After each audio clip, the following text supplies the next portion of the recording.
Assalamualaikum warahmatullahi wabarakatuh. Pamirsa Wilujeng Patepang dina channel urang sadayana nyaeta Seni Sunda. Seni Sunda nu bade kapidangkeun dina waktos ieu nyaeta hiji carpon Sunda karangan Duduh Rahman. Ieu carpon detektif mugia para wargi sadayana kahibur ku ieu carios. Ieu carpon judulna Lentong Hiji Rampug. Di tempat praktek Dokter Darmaji. Dokter Darmaji nya sanes dahar 5 bebeja hiji ieu mah. Namina we Dokter Darmaji cenah dina ieu carios. Dokter anak anu kasohor di kota eta mah. Praktek sore isuk memeh ka rumah sakit ditabuh genep nepi ka tabuh 7 isuk-isuk di imah. Sorena ditabuh 4 nepi ka tabuh genep di Jalan Kandang Wesi. Taya towong nanurek tatamba teh teu barudak wae deui. Kolot oge sok aya hiji-hijieun. Puguh sakabeung mah mantak kaget jeung mata kapi asem. Bet aya pasien asup ka kamar praktek teh sesoranganan taya nu nganteur da puguh lain budak. Eta teh langganan Dokter Darmaji ti bareto keneh memeh jadi spesialis anak. Jadi catur lain pedah kumahalna. 15.000 sakali mariksa. Tapi kekeh bae najan kitu oge pasien teh teu weleh ngagelak. Eta deui ku gugona kana waktu. Carek tabuh 7 kudu indit ngantor, tara bisa diongget-ongget deui. Pasien anu daftarna dadak-dadakan mah sarta kabeneran keur ripinuh pasti kana ditolakna. Komo mun keur praktek sore mah da eta cenah kaburu magrib manten. Harita di tempat praktek Dokter Darmaji di Jalan Kandang Wesi, pasien kari saeutik deui. Aya kana 5an mah da geus rek deukeut kana waktu magrib. Beres mariksa nu saheulaeunana, sup awewe jeung lalaki tengah tuwuh nungtun budak ka kamar praktek. Budakna awewe kira-kira umur 11 tahun, taya ules anu gering. Biasana, Dokter Darmaji mariksa pasienna aya kana 4 menit atawa 5 menitna. Tapi ieu mah teu kungsi 3 menit oge geus kalaluar deui. Turusuhan ngagidig kana mobil Daihatsu Hijet pulas bulau anu ngadaguan ti tadi di luar. Rada jauh di tempat praktek. Mesinna angger dihirupan, kalacat netiluan unggah, biur wae mobilna ku supir dilumpatkeun tarik pisan. Pasien nuker dariuk ngadaguan giliran, nya kitu deui nu kapapancenan nyatet-nyatetkeun pasien di luar kamar praktek taya nu curiga. Atuh nu aya sisi jalan jeung di buruan tempat praktek, bangsaning tukang rokok, tukang baso, tukang beca, jarong John bae da memang taya kejadian istimewa. Genjleung sote sanggeus pasien nu opat tetulus dipariksana. Nu kapapancenan ngatur giliran pasien dipanggil ku dokter ka jero kaluarna hari weus-weus cenah Dokter Darmaji dirampog. Nu tadi teh awewe jeung lalaki duaan anu nungtun budak awe umur 11 tahun. Kapten Sidik narima laporan karampoganana Dokter Darmaji poe eta keneh bada magrib. Tos lami abdi praktek teh pak, cek Dokter Darmaji ka Kapten Polisi Sidik. Janten tos kaemot risiko supados kieu teh ku abdi bakal ka alaman. Dokter Darmaji ngarandeg heula sakedeung, mamener buukna nu hideung meles jeung kandel. Sacara umum mah Dokter Darmaji teh kaasup lalaki kasep, pangawakan mejeuna, kulit koneng, irung bangir. Mun kabeneran ngingu kumis asa beuki kewes wae jeung katingal beuki ngalalaki, beuki jantan. Ngan tara lila ngingu kumisna teh. Dina sataun paling oge 3 bulan mimindeng namah dikurud sina limit bae. Limit satuluy-tuluyna tara deui. Umurna kira-kira 48 tahun. Buukna nu mucunghul lebah tarang dibebener. Tah lebah dia wae kacawadna Dokter Darmaji teh. Buuk anu hideung teh mane camutra ku kasmutik. Nya, ari dicukurna rada gondrong teh mah lumrahna mode zaman ayeuna tapi henteu maratut. Tos lami ngahaja di tempat praktek teh sok diayakeun interkom, bilih abdi sawaktos-waktos ngawartosan ka petugas anu ngajagi di luar, atuh isarah khusus nganggo lambu kanggo petugas oge aya deui. Upami teh mah pamaksadan abdi ka manehna ulah dugi ka kanyahoan ku pasien anu ngantos giliran, nya abdi teh masang alat anu upami dipencet teh kenopna. Di tempat petugas di luar bakal aya lampu nyai-nyayan. Kodena rupi-rupi aya kanggo manggil manehna ka jero, aya kedah ngantos heula ulah waka ngalebetkeun pasien ka kamar praktek, aya kode peranti tanda bahaya. Malahan mah akhir-akhir ieu panginten nembe genep sasih abdi teh masang alat rekaman. Unggal pasien anu konsultasi tangtosna oge seseueurna mah sepuh nanu cacarios teh. Da pasien abdi mah murang kali ku abdi ngahaja sok direkam. Alat rekamanana mah alit model pangakhirna ukuranana kinten-kinten sami sareng baby kalkulator. Cekap dipesakan mah nanging teu kinten peka na eta ogenan moal katawis ku sasaha oge. Atuh nyetelna teu siga-siga deui cekap ku mencet pulpen ieu. Nyaritana kitu Dokter Darmaji mencet bagian luhur pulpen nu aya dina saku kenca baju praktekna anu taksiran tacan kaburu dilaan. Teu siga-siga da nyeples pulpen bae rupanana teh. Ngahajar rencepan margi upami terangeun direkam mah bilih engke konsultasina henteu wajar, henteu spontan deui. Ti mana kagungan alat perekam model kitu? Ti London waktu ngiring seminar penyakit anak-anak. Salajengna kumaha? Cek Kapten Sidik. Ngawitan mah anu lebet teh disangka pasien biasa, mung abdi janten ngagebeg, barang lalaki ngaluarkeun balati langsung ditodongkeun kana beheung abdi. Awawena rikat megatkeun kabel telepon sareng kabel intercom. Jangan bergerak kalau mau selamat. Pokna kitu buku bahasa Indonesia. Awas jangan macam-macam. Kawitna mah aya hareupeun keneh, margi abdi aya kesempatan kanggo mencet kode tanda bahaya nu aya handapeun meja, ku emutan rapok teh moal aya apaleun da nyumput. Nanging lalakina geuwat nyarios kieu, sudah ketemu kenop kode khususnya? Tacan, tembal awena ku basa Sunda. Cepet cari, pokna rada nyenghak, salajengna manehna nyanggem ke abdi nandaan ngancam.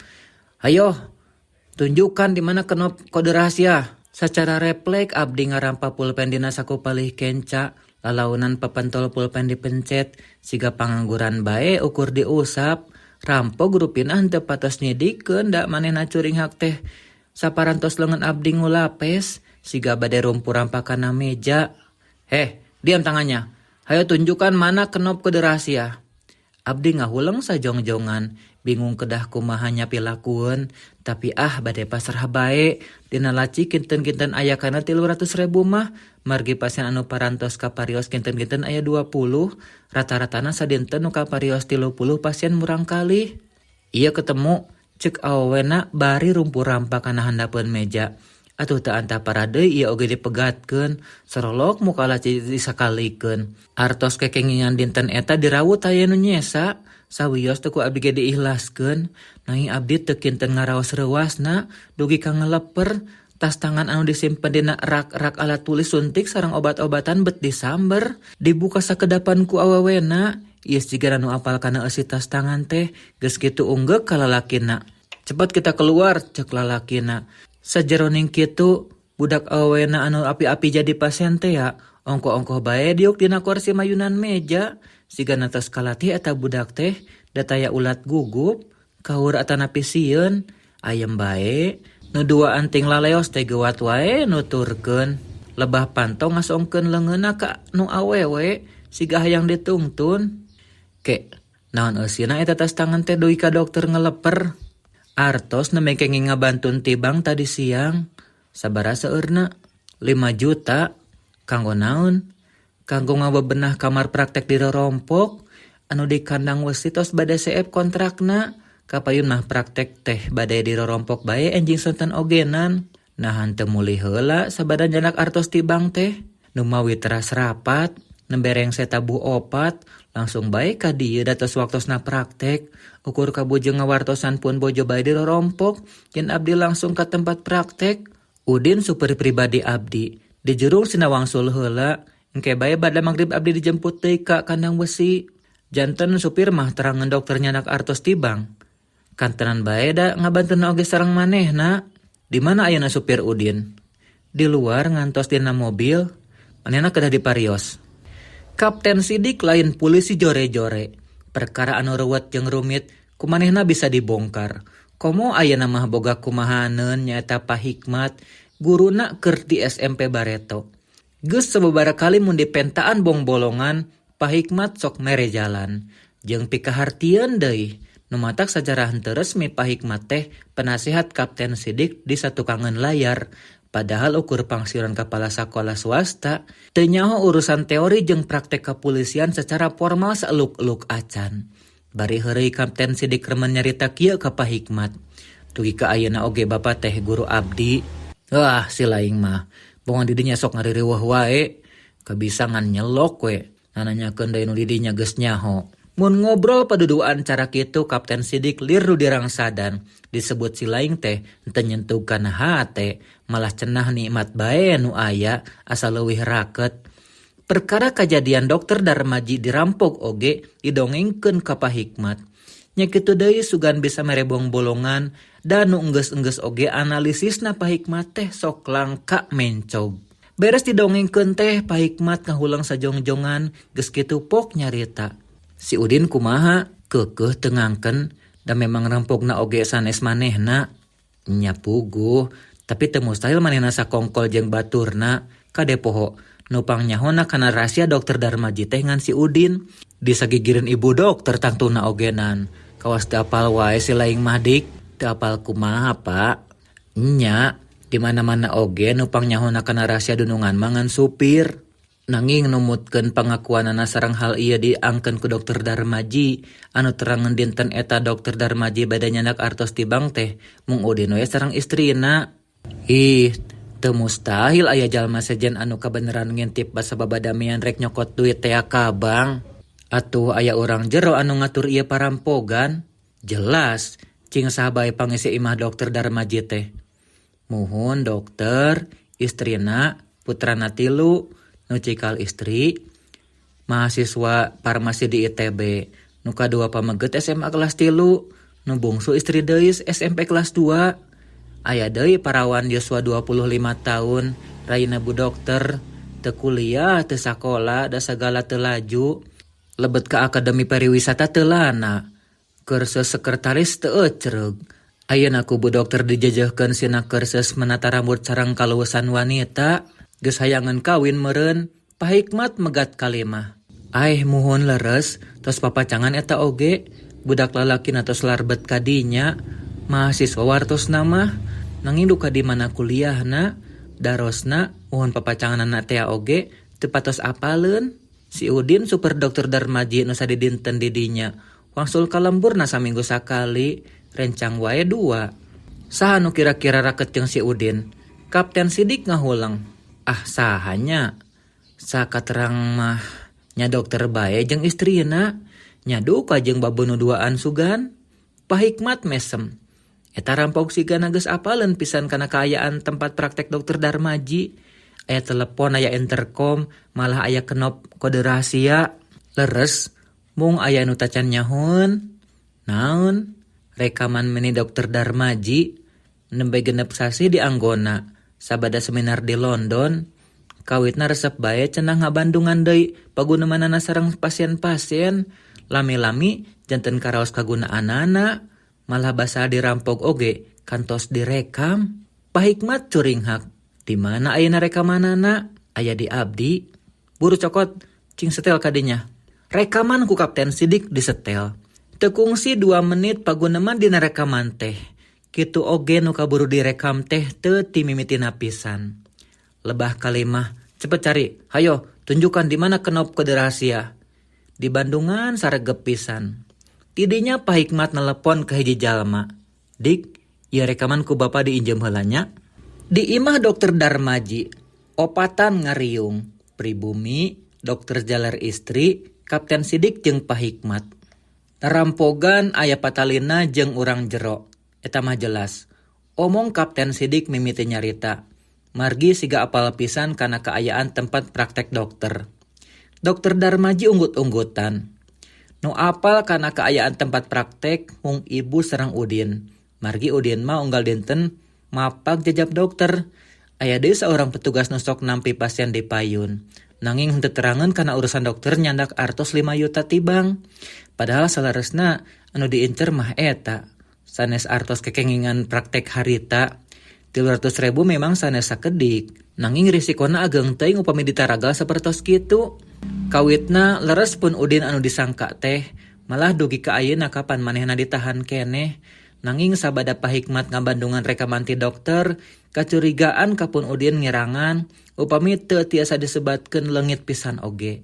Aya hal anu aneh dina rekaman nyaeta lentong rampog. Asa aneh lagam sareng lentong nyeritana, nemutkeun Pak Hikmat mah. Pangpangna lebah ngunikeun kecapnya, hayo rahasia. Mane jelas teh sora maehna hak teh. Kecap kodeuna mane buleud sareng nadana naik bari dipanjangkeun.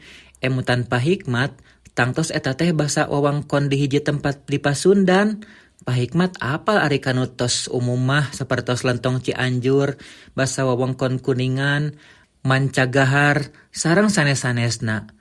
Nanging nu ieu asa nembe mendak saurna. Tekenan teh seseueurna dina engang mimiti nendeut pisan. Aksara hirup dina tungtung kecap pangpangna sora ieu maningaha leuwung. Ku Pak Hikmat ditaroskeun ka rerencanganana doktor basa di Universitas Galuh Pakuan. Saurna eta teh dialek Lengkong sareng Selamanjah. Nu aya di wewengkon Kabupaten Bandung Palih Kidul. Memang unik sih saur doktor basa teh. Margi dianggo di dua tempat. Nanging rada patebih kahalangan ku kacamatan anu nganggo basa Lulugu. Kumargi kitu Pak Hikmat megat kalimah lantaran kaluman naha Kapten Sidik bet merek kuliah basa.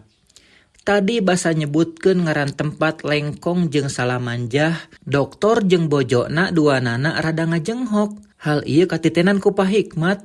Rampog teh tangtos bibit buit ti dinya, ilaharna jalma nu ngumbara tebih, sok raket sareng batur salemburna. Bu dokter taksiran geus teu kaampeuh. Tadi oge eleke sekeng bae. Rusman teh Pak ceuk rosna mah cenah urang Lengkong tapi piraku.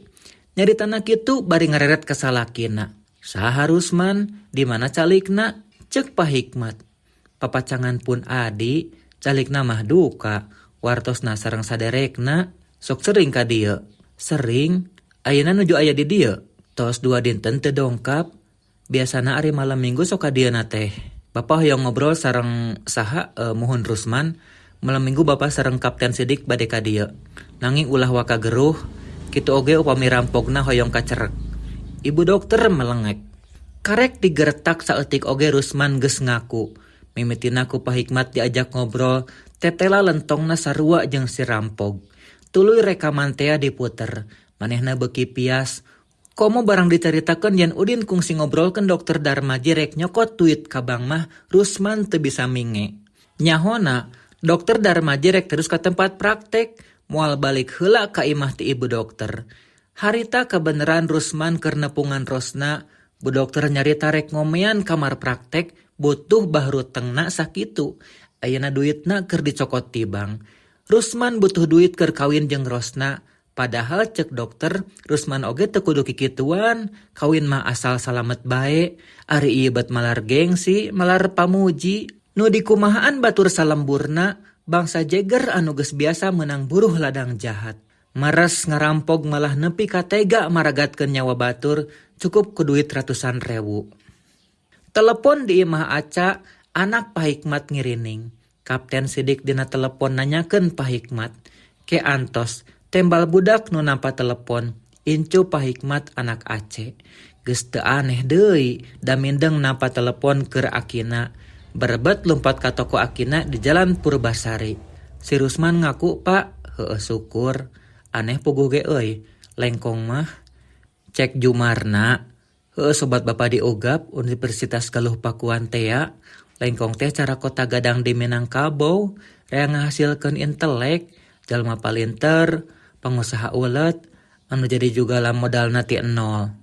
Tapi deui bangsa jeger, rampok tukang maihan oge, nurutkeun catatan polisi mah seseueurna urang Lengkong. Tah, lebah dieu unggulna Sunda teh. Pak Hikmat nempas. Ah, Bapak mah. Pak Hikmat nyakakak seuring ngeunah dina telepon.